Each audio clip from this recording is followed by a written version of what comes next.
जब पढ़ने जाते हैं तो गुरुजी क्या करते हैं, लड़का को स्लेट पेंसिल पढ़ा लेते हैं कि क ख ग लिखो।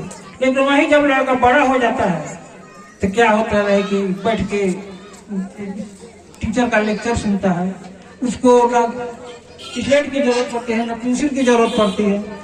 उसी प्रकार ये जो बाहरी उपासना है ये आध्यात्मिकता की प्रथम चरण है, लेकिन अंदर की उपासना जो है वो सीधे क्या होता है, ये परमात्मा से हमारा कनेक्शन जोड़ता है। इसलिए बाहरी उपासना से अंदर की उपासना 100 गुना श्रेष्ठ है। इसलिए यह आत्मबोध समाज निर्माण, यानी अपने आप का बोध करो, अपने आप को पहचानो कि हम क्या है, कहाँ से आए हैं, कहाँ जाना है, इसको पहचानो। और अपने जब तक अपने आत्मा को नहीं जानोगे, अपने आप को नहीं जानोगे, तब तक परमात्मा को तुम नहीं जान सकते। जिस प्रकार आपके घर में क्या होता है कि एक तो लाइन का बोर्ड लगा होता है ना, बोर्ड लगा होता है, लेकिन जब उसको स्विच को नहीं दबाओगे तब तक पंखा चलेगा नहीं चलेगा। उसी प्रकार ये आत्मा जो है आपका स्विच है, जब तक ये आत्मा से कनेक्शन नहीं करोगे तब तक तुम परमात्मा को नहीं जान सकते। ये पहला है आत्मबोध समाज, माने अपने आप को पहचानो। आत्मबोध कैसे हो सकता है, इसके लिए सबसे आवश्यक है कि हमारा जो विकार है, काम क्रोध लोभ ईर्ष्या द्वेष, इस सब को त्यागो, तब तुम अपने आप को जानोगे। कहा गया है ना, आत्मा के 7 गुण होते हैं, जिसमें क्या है कि पवित्रता शांति प्रेम सुख आनंद ज्ञान सब है, 7 गुण होते हैं। खुद आत्मा जो है उसके पास ज्ञान है, लेकिन क्या है सब अज्ञानी है। क्यों? शांति हमारा गुण है लेकिन खुद अशांत है। क्यों? इसका कारण क्या है? कारण यह है कि जिस प्रकार हम आईना में दर्पण में अपना चेहरा देखते हैं, हमारा चेहरा दिखाई देता है कि हम कितने सुंदर हैं, बाल कैसा है, कान कैसा है, नाक कैसा है, सब दिखाई देता है। लेकिन यदि उसी दर्पण पर कालिक पोत दिया जाए तो दिखाई देगा?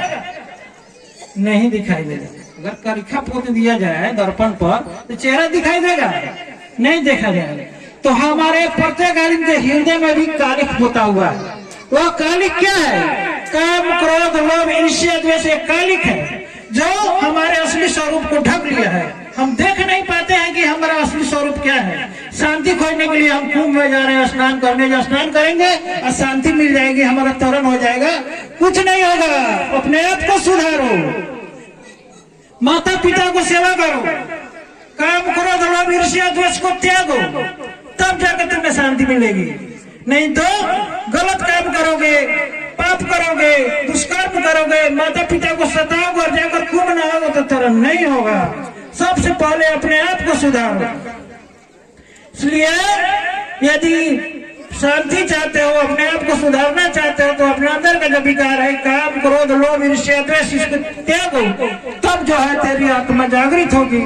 तेरे अंदर जो गुण होगा शांति पवित्रता सुख आनंद प्रेम ज्ञान, ये जागृत हो जाएगा। अपने आप को तुम पहचान पाओगे।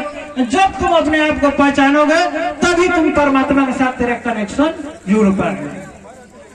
दूसरा है हत्या हिंसा रहित समाज निर्माण। हमारी समाज कैसा होना चाहिए? हत्या और हिंसा रहित होना चाहिए। इसमें अहिंसा, गौतम बुद्ध ने क्या कहता था? अहिंसा परमो धर्म। लेकिन आज क्या है, हमारा भोजन ही हत्या में शामिल है। हम क्या करते हैं, भोजन ही सही नहीं है। इधर कितने लोग जो है सर्वाहारी है, शाकाहारी भी भोजन करते हैं, मांसाहारी भी खाते हैं, हर कुछ खाते हैं।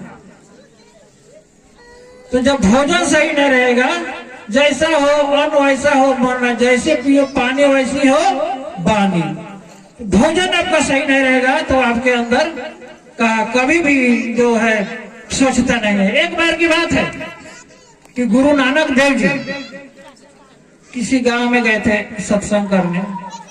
तो क्या हुआ कि जब पहले संत महात्मा लोग जाते थे तो बहुत से आदर से भोजन आता था। तो एक आदमी अपने घर से, गरीब परिवार का था, रोटी और सब्जी लेकर आया उनको खाने के लिए। और बगल में ही एक बहुत से माने संपन्न घर था, उनके यहाँ से पूरी हलवा क्या क्या बन के आया। तो सब कोई कहने लगा, आज महाराज जी ये रोटी सब्जी क्या खाइएगा, है महाजन के यहाँ से पकवान आया है, पूरी हलवा सब्जी आया है, इसको खाइए। तो गुरु नानक जी जी ने कहा जब नहीं, मैं रोटी सब्जी ही खाऊंगा। सब किसी ने पूछा जी क्या, आखिर इसका कारण क्या है? तो उन्होंने क्या किया, एक हाथ में वो जो आया था पकवान पूरी हलवा सब हाथ में लिया और दूसरे हाथ में रोटी सब्जी को लिया, और जैसे ही हलवा पूरी को ऐसे दाबा तो सीधे खून गिरने लगा, हाथ से खून गिरने लगा, और रोटी सब्जी जो था उसको हाथ से निचोड़ा तो दूध गिरने लगा। तो उन्होंने कहा देखो यही दोनों भोजन में फर्क है।